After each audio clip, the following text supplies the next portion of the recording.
Welcome back to the channel. This week on the Kiwi Barefoot Gardener, we look at how to tame a triffid tomato. We also pick some of the summer soft fruit, the fruits of our winter labour, and look at how I process them ready for use later in the year. I also announced the Christmas giveaway, so keep watching for that. Come bottle with me in the garden. My name is Dawn and I am the Kiwi Barefoot Gardener.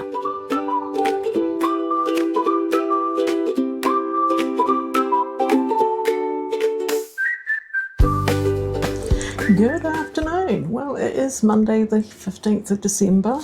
Now, I can't remember if it was last week or the week before I mentioned that I had gone to a friend's place to do some work on her greenhouse while she wasn't there, and that her tomatoes had unfortunately turned into triffids.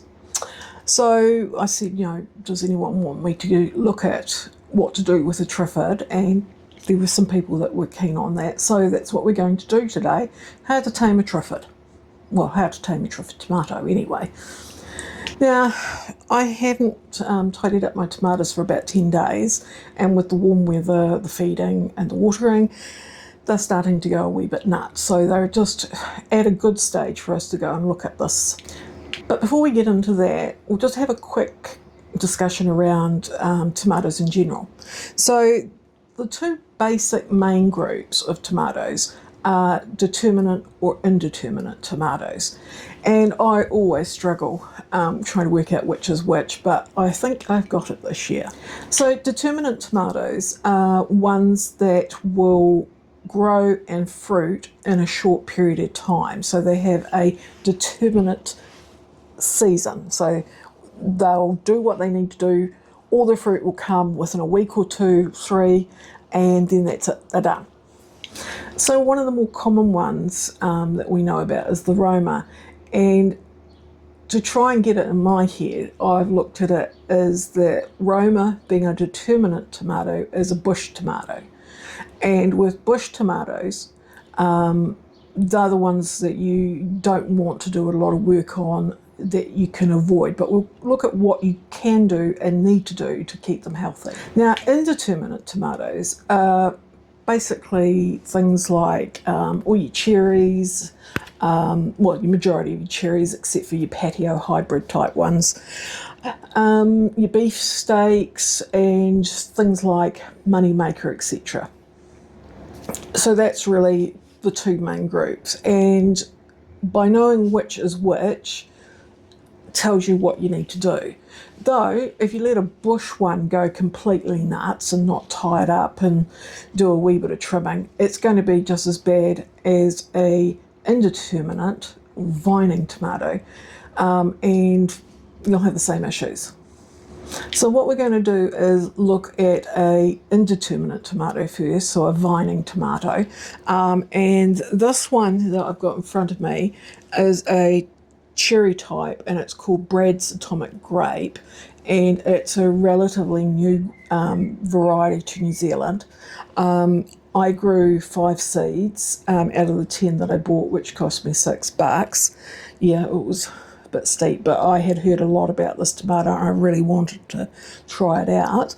And I only got one of them that actually came out of that 5. So this is my treasured baby at the moment, so I really need to tidy him up a bit.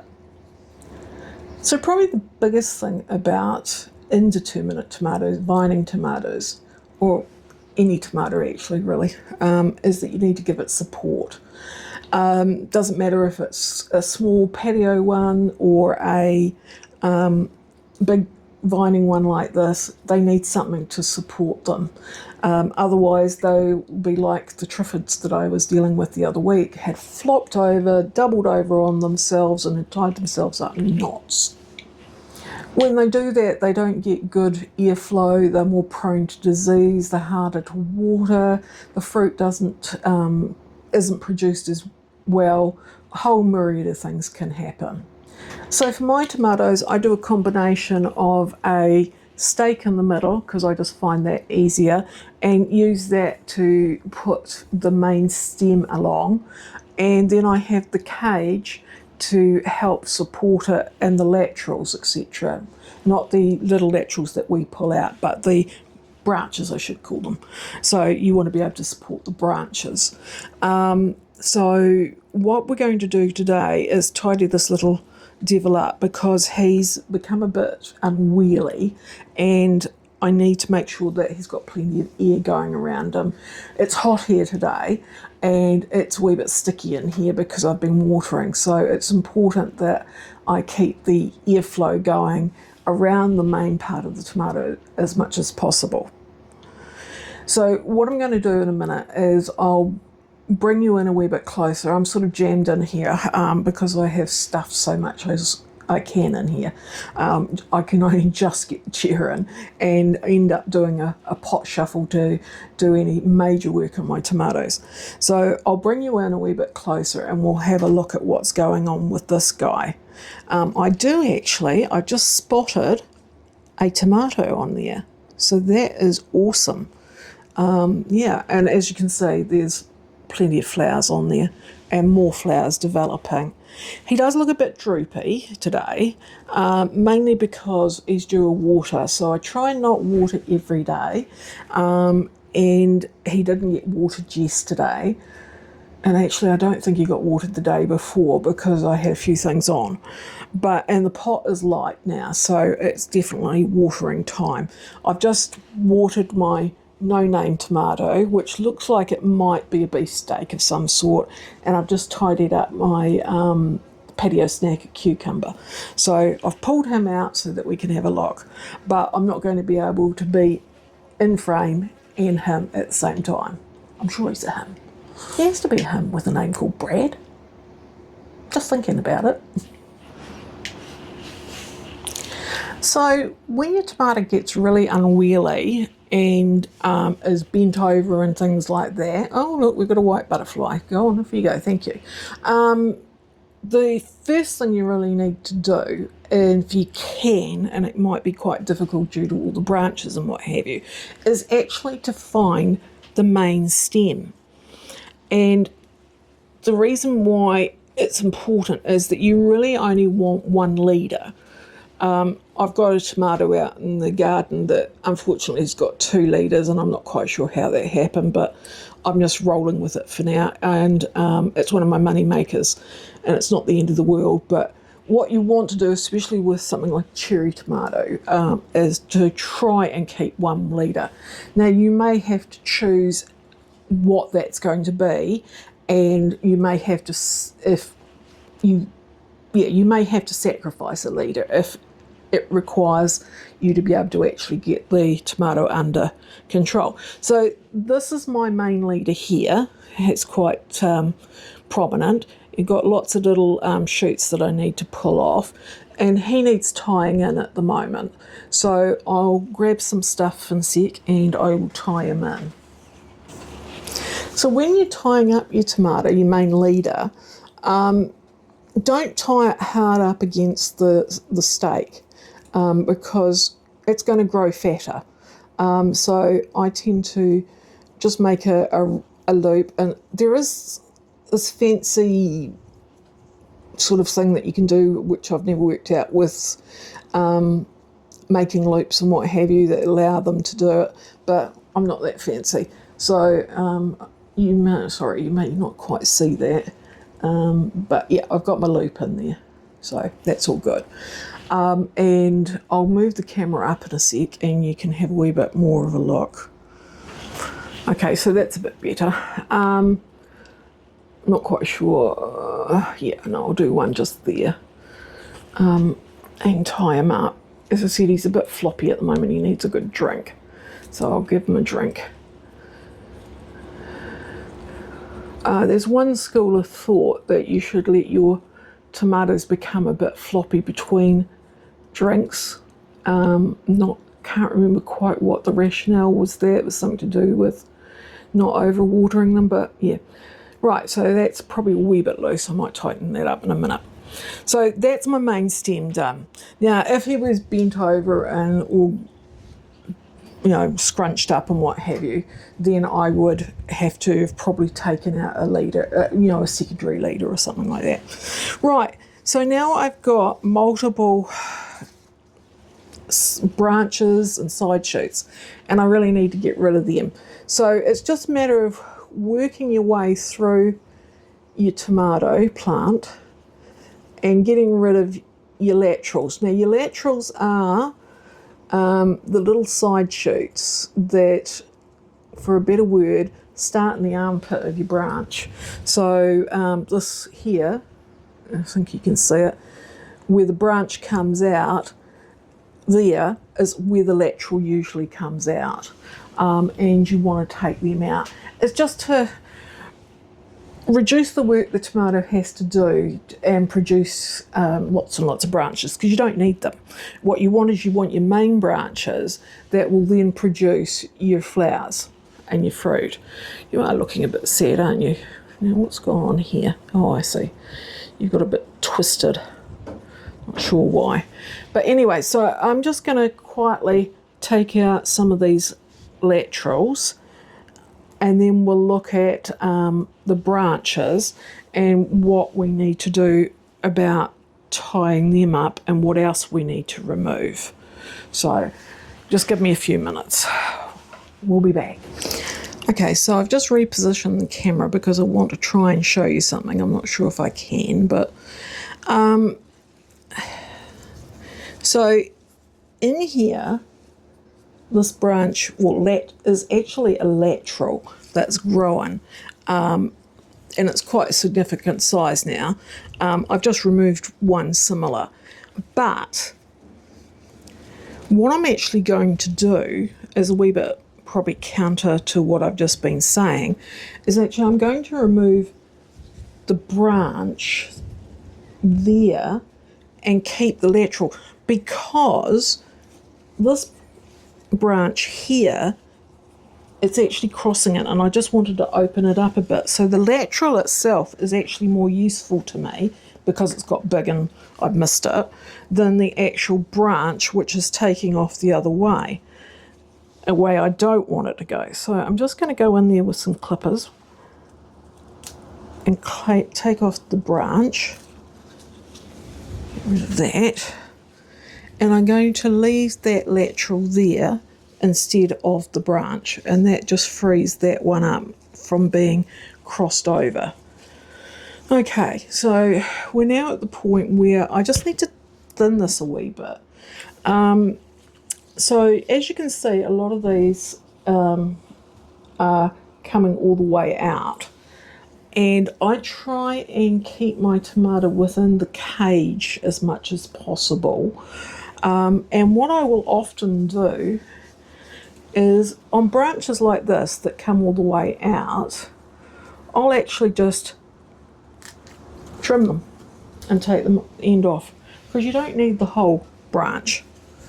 And just try and lighten the bush up a wee, the vine up a wee bit, so that there's not so much growth. Because what I'm wanting the tomato to do is actually to try and concentrate its effort on the fruit at this point in time. So I'm just going to snip away here and take off some of these longer branches. There's still plenty of leaf there to keep the tomato growing. I'm not going to completely take off all the leaves, but I'm just going to lighten it a wee bit. So we'll come back when I've done that. Right, I've got the worst of the long branches trimmed back. So one of the things that I want to do today as well, and you do this when you're taming a triffid, is, there's a lateral I've missed, come out, is to support your branches, especially if they're going to have fruit on them, because you don't want the branch to bend and break. So this one here, I just want to bring out a bit and give that a bit of support. The other thing by doing this is that you can sort of stop cross branches, open up the centre of your tomato, and just prevent it becoming too crowded inside. So I've got fruit coming here, so I think I might just take that branch out. And yes, I know I'm doing fairly heavy-handed, but I often am with my tomatoes as far as their branches are concerned. I've got some other branches on the other side that will need support, but they're not quite there yet, but they will be later in the next week or so. Right, now one of the other areas that's important is the base. So I'll bring the camera down and we'll have a look at the base. Okay, sorry, this bit's handheld, so hopefully I'm not shaking. So the base. Now, in this tomato, it's got way too much foliage close to the surface. There's actually some touching the surface of the dirt. Now, I do try and keep that clear, and that's all developed in the last 10 days or so. So what I'm going to do in a moment is I'm going to lift it, and then I'll show you the result, because I can't hang on to the camera and do that at the same time. So just hold the phone. Okay, so that's that done. So I've lifted that quite a bit. Got rid of anything that was dangling, and that way the soil is nice and clear now. Easy for me to water down low at that, because you want to be watering the dirt, not the plant. And I'm about to give this a wee feed as well, because it had seaweed feed about 2 weeks ago, so it's due a sheep pellet feed about now. Okay, so how far have we got with taming of the Trifid? So we've got the main leader, and if he'd been laying on the ground and what have you, we would have picked him up, given him some support on his main stem. If need be, if he's got multiple stems, choosing the one that we want and getting rid of the other ones that we don't want. And that may mean that we have the choice of sacrificing a bit of fruit if it's already flowered or what have you, or even got tomatoes on it. That's a choice you need to make, and it's up to you if you do it or not. Okay, we've got rid of all the laterals that we don't want, because this is a vining tomato. It's not a bush tomato or determinate tomato where we'd leave the laterals in. We have nipped off the ends of these, because I want to keep them in rough bounds of my tomato cage, and I have thinned out a bit of growth that was crossing each other so that it would get plenty of air. There's a couple there that I may or may not do yet. I'll have to think about it as I turn it around a bit more and see. Okay, so, and we've also removed any of the lower growth down soil level and up. Probably around, with a tomato this size, around 20 to 30 centimetres above the ground, so that there's plenty of air underneath it, and that there's room for us to water without it splashing up onto the foliage. So that's all good. So now one other thing that we need to think about, and it's a bit early for Mr. Brad here, is to decide whether we take out the top. Now he's still growing, it's way too early. I've got another one over there that I probably will do it. Hello Mr. Bumblebee, I've got a bumblebee. Anyway, do your job Mr. Bumble. He's not yet ready, but when it comes to the point that he's up to the top of my tomato cage up there, I'll nip out the top, and that will then stop him growing upwards, and then he'll focus on what he's doing for the rest of the plant. One of the ones over there I think is a black cherry, and he is at the top of the cage, so I will nip him out and just let him focus. Now the other time that you might want to nip out the top is closest to the end of the season. So if your tomatoes, say February here, maybe mid-February, late February, depending on what the season's been like. Sorry about the wind and the banging around, it's nor'west here. If Mr. Brad here was this high in mid-February, late February, I'll just take the top out then, because I want him to focus on finishing the fruiting and not worry about growing any more upwards. So that's those. Now, I won't take you around to the outside to show you the determinate ones, the Romas, because they're my outside ones, and the Nor'westers blowing and banging around at the moment. But really all you've got to do with those is make sure that they are well supported, because you don't want to lose any branches or for them to break or anything like that, because you'll lose your fruit. Make sure, like the vining ones, that you lift the foliage up off the dirt so that it's not getting sprayed at all, and to prevent diseases. One other thing for both of these types, and any other type that you're going, is that if you do notice any damaged or diseased leaves, then it's good to remove them. Now, one of my money makers outside has been putting out some very nasty looking, well, not putting it out, the leaves and the stem is blackening off. Now, I don't know why, because it doesn't look like blight. It doesn't really look like anything I've seen, and the only thing I can think of it being is that somehow it's got sunburn, and we have had some stonking days. Mr. Bumble, can you bumble off or out of my face, please, darling? Go on, off you go. Go and see the flowers over there. Yeah, so that could be it. I'm watching it. I've taken off any damaged things yesterday when I was out watering and feeding and things like that. So I'll just keep a good eye on that one. Right, I think that's probably the tomatoes, but I will think about it, and if I need to add anything, I'll add it at the end. But in the meantime, it's just after 3 o'clock. I've got a lot of work to do in here, so I need to get it done. The wind's getting up, so it's going to get noisy in here. So yeah, so hopefully in the very near future I will have some Brad's Atomic grapes to show you. So that'll be pretty impressive. So catch you soon. Good morning. Well, it is Tuesday the 16th of December, and it's a lovely morning out here. We had howling nor'wester all night, but it's calmed right down and it's just a gentle breeze now. So just coming up around about 9ish in the morning, and I'm out to pick fruit today, berry fruit. So we've seen the strawberries, because we did some summer care for them last vlog, but over winter we also did a few other things. So we sorted out the raspberries, which are here, and we also did the currants, both of which are now putting out loads and loads of fruit. So I'm really pleased about the raspberries, especially because I wasn't sure, after having pruned them and repotted them and what have you, how well they would do this season, but they're giving me a good amount of fruit. I mean, it's not huge amounts. I'll show you what I'm getting roughly. Excuse me for bending. So just that wee bowl, and I'm usually getting about half of that every 2, maybe 3 days, just depending on how the fruit's ripening.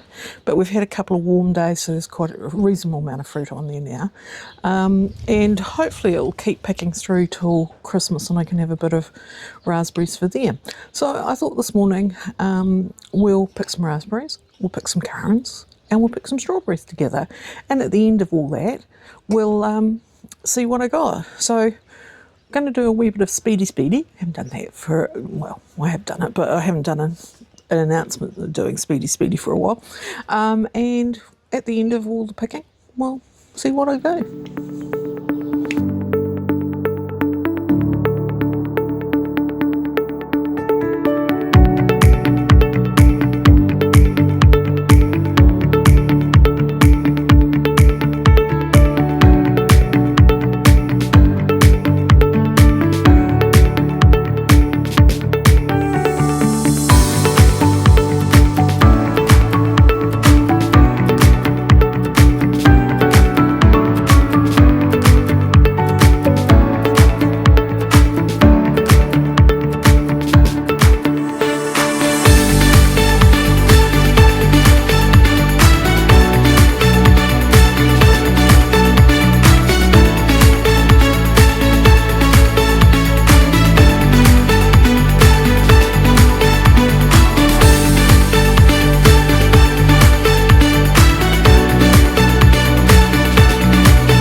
Right, we're in the red and black currant area, and just behind the camera is the gooseberries. Now, so what have I done today? I've picked the raspberries, I've picked the strawberries, and I've picked red and black currants.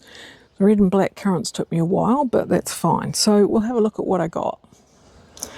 The raspberries today were a wee bit more than normal. I usually only get about half a bowl. There's about 2/3 of a bowl there today, so that's good.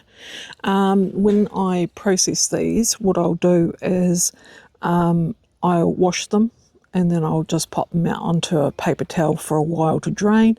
Then I put them onto a flat tray with some baking paper on, and I pop them in the freezer and let them freeze.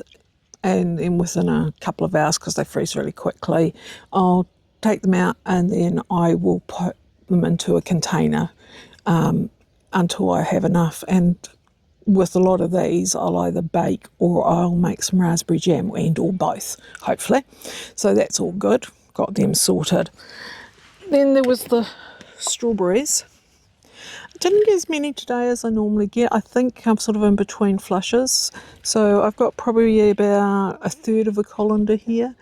So some reasonably big ones. They're looking fairly dark because we've had some fairly big heat.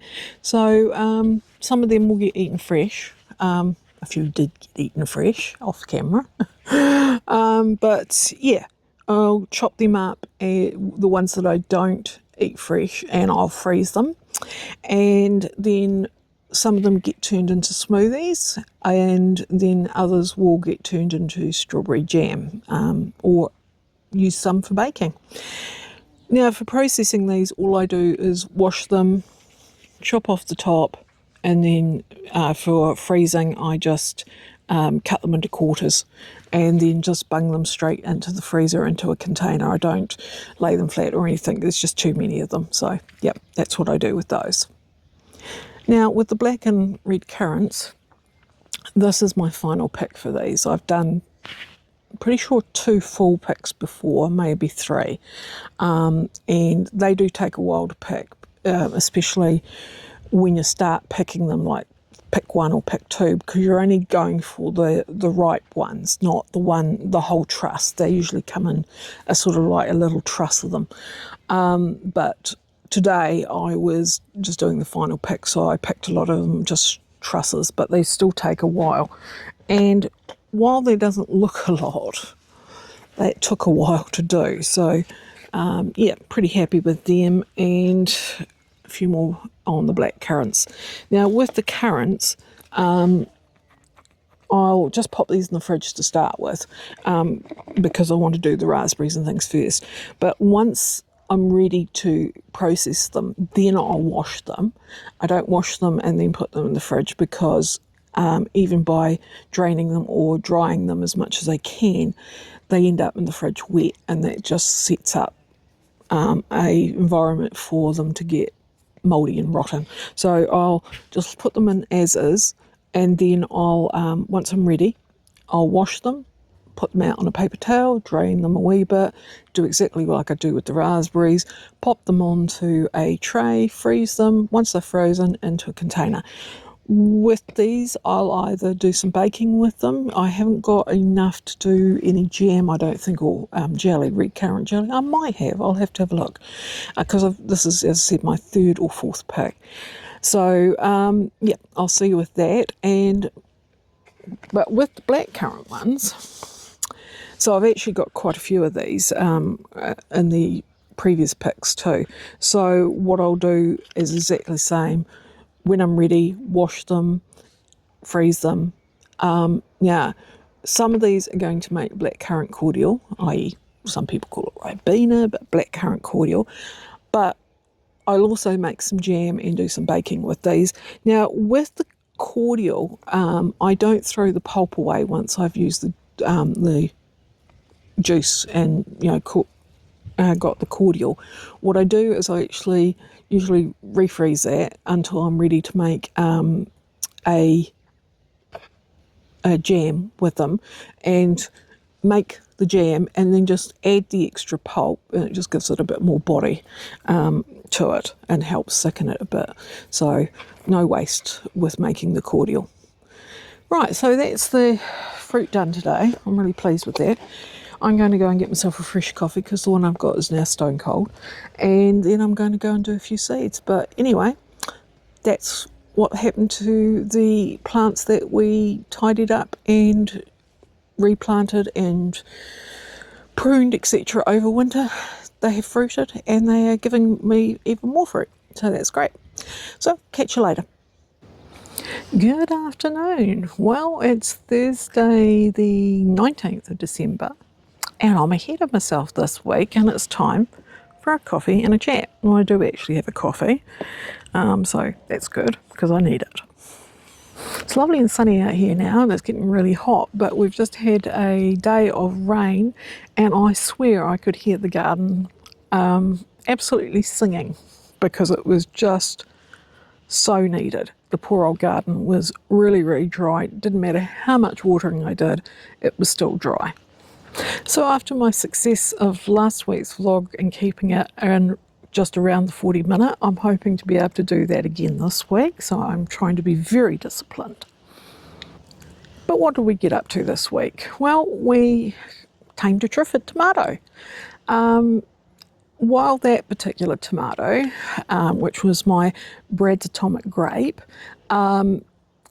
wasn't in like huge triffid status. I mean, it hadn't like grown over, fallen over, twisted itself in knots and what have you. It had got away a wee bit because I hadn't been in the greenhouse to do any trimming for about 10 days. So it was a reasonably good example to do. I didn't have any, tomatoes that were really, really out of control. So we did the best we could. Now, while talking about tomatoes, we talked about support systems and that I use just canes and those cages that I get from the warehouse, which the reason I use them is that they're plastic coated metal so they don't rust out here. There are many, many other ways of supporting your tomatoes, and especially if they're in something like a container, like a pot. The stick itself, the cane or stick, isn't enough because they will fall over. There's not enough depth to actually get the cane down far enough to do the support. But if you're doing it in the greenhouse, there are different ways that you can use string techniques and other support systems. Outside, if you're going into the garden itself, yes, you can get your cane down fairly substantially. And with my outside tomatoes, I have a combination of a cane, which I tie the leader to, and I've also got that green wide mesh that I use to help support the branches and things like that to stop them getting broken. But as far as support goes, I mean, you use what works for you. Those work for me, other systems may work for you, and there's a huge amount of information on Google, etc., about how you can support your tomatoes. It's just important that you do support them. Now, I briefly mentioned about somewhere I'd read about letting your tomatoes get a bit droopy, and I've done some more reading about it, and it's sort of a bit of one of those half fallacy things. It's not really true. So you do need to keep your tomatoes watered and preferably not droopy, because that's when they're getting a wee bit stressed, and I was a wee bit naughty there. Though there is a sort of truth to it in this extent that, like when we were talking about strawberries and not watering them just before you harvest, it's the same with tomatoes. So it's better if you harvest your tomatoes then water. And the one thing about watering is that you do need to be consistent, because inconsistent watering will cause your tomatoes to potentially split the skin. And once they get split, they can get yucky and bugs get in them, ants, etc. So you want to try and avoid that. I do have one tomato that I'm growing this year called Sunrise Bumblebee, actually two, and the Sun Gold. And they are both known to be prone to splitting, even with good watering. So yeah, some tomatoes are just more prone to it than others. Briefly talked about a tomato outside, one of my money makers, not being very well, and that I thought it might be sunburn, so I had removed the damaged foliage. Well, I went back out the other day, what day was it? Wednesday, I think it was. No, rained yesterday. No, Tuesday. And it had done exactly the same thing, and it certainly wasn't sunburn damage, and the plant was looking decidedly unwell, way smaller than all my other plants, etc. And it had got all manky again at the top. So I actually removed the tomato because I didn't want whatever it had potentially causing problems with my other tomatoes, because they were looking really good. So I replaced it with one of the few spares I had around, which was a beefsteak type called Anise Noir. So it's way behind the others because it was a late plant anyway, seed plant, and it's been sitting in a pot for a while, so I'm hoping it will take off. Now, we did a lot of fruit harvesting, which I'm absolutely stoked with. I love this time of year with the berry fruit, especially coming up to Christmas, because, you know, berry fruit and Christmas is sort of what we do here in New Zealand and or Australia, because we have that summertime Christmas. One of the things when I was reviewing the footage so that I could edit it for the vlog itself, was I noticed I forgot to actually say about my raspberries, how I process them. I did talk about processing them, but one of the things that I do is I don't actually wash them until just before I'm ready to process them, because like the currants, if you wash them and they sit in, even if you've drained them fairly well and they sit in the fridge before you freeze them, they will go manky quite quickly.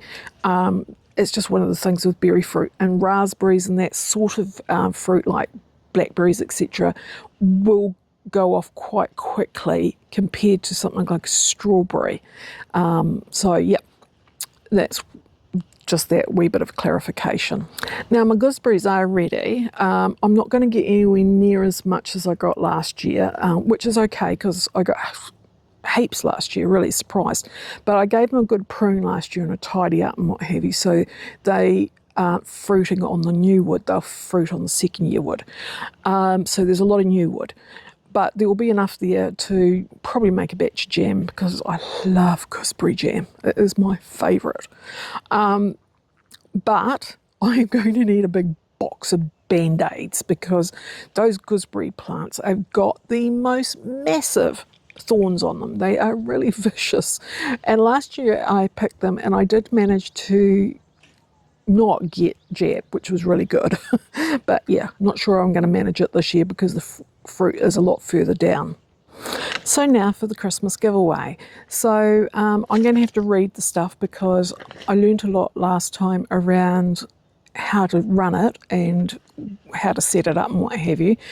So I just need to read how we're going to do it, otherwise I'll get lost. So, right, so the rules and or guidelines. So it's a giveaway.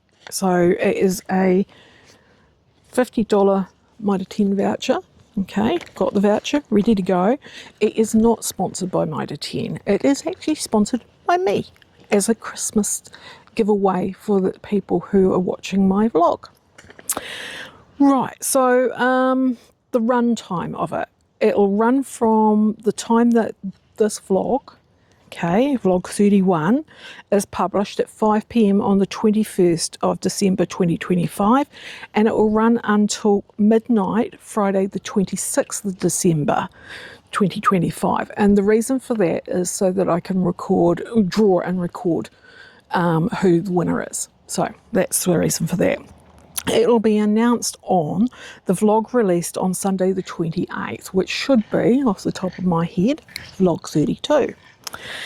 Now, the person who wins the giveaway needs to contact me by email, and that will be on the announcement, the email I'll pop down on the announcement on the Sunday the 28th. But you have until Monday the 19th of January at 5 p.m. to contact me via their email so that I can make sure that it's not going on and on, which is what happened last time. Okay, and if it's not claimed by the person who is announced on the 28th of December, then I will redraw it and do a new announcement. Now, the important thing, how to enter. So, this is important because it's got a wee bit grey last time, for a better word. So you need to put a comment on the video itself, so this video, okay, in YouTube, so the comment section underneath. And what you need to tell me is the name / variety of the tomato I used in the Taming the Trifid tomato demo. Okay, so I need to know the name / variety of the tomato I used in the Taming the Trifid tomato demo. And the comments need to go into the video YouTube comments, not on Facebook. Okay, if they go onto Facebook, they don't count. It must be in the comments on underneath the vlog on YouTube. Okay, hope it's okay there. Now, the draw of names of the people who've all given me the name of the tomato will be picked by one of my family members. Okay, all the names will just go into a hat and they'll just randomly pull them out.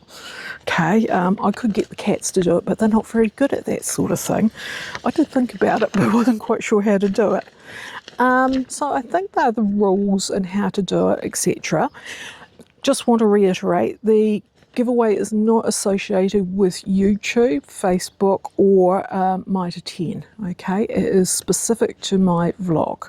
Okay, the Kiwi Barefoot Gardener. Okay, I think I got it all out. I'd just like to thank everyone who's subscribed today. It's awesome. It's ticking away quite nicely, and I'm really appreciate it. However, I'm always open for more subscribers, so if you've got family or friends or anyone who's into gardening, and especially over the long break who might want to watch a few videos on YouTube and vlogs and things about gardening, please share my channel with them. It would be great to have even more people. And we're getting there with monetization. We're almost there. I've still got to jump through several hoops for YouTube, but yeah, it is what it is. You have to do these things. And also, don't forget to like, and in general, over and above the giveaway, comment, ask questions, do anything there. If you've got suggestions about what else you'd like to see in the vlog, please put them down in the comment section. Right, one more thing before the end of the vlog. Christmas is next week. While it's Christmas for many of us, there are others who celebrate other things. So for the moment, we're in the middle of Hanukkah. So for those who are celebrating or who observe Hanukkah, happy Hanukkah. For those who are coming up to Christmas, happy Christmas. And for anyone else who celebrates any other form of celebration event over this time, I wish you the best for that time as well. But for now, I'm going to finish my coffee, take this in and go and finish the vlog for this week. Going to try and get it done early this week because I've got a few other things stacked up. I want to wish you a happy and safe holiday and happy safe week. And if you are travelling, stay safe. But if you're hanging around home and then you're in the garden, enjoy your garden and stay safe there. But for now, from me, it's bye.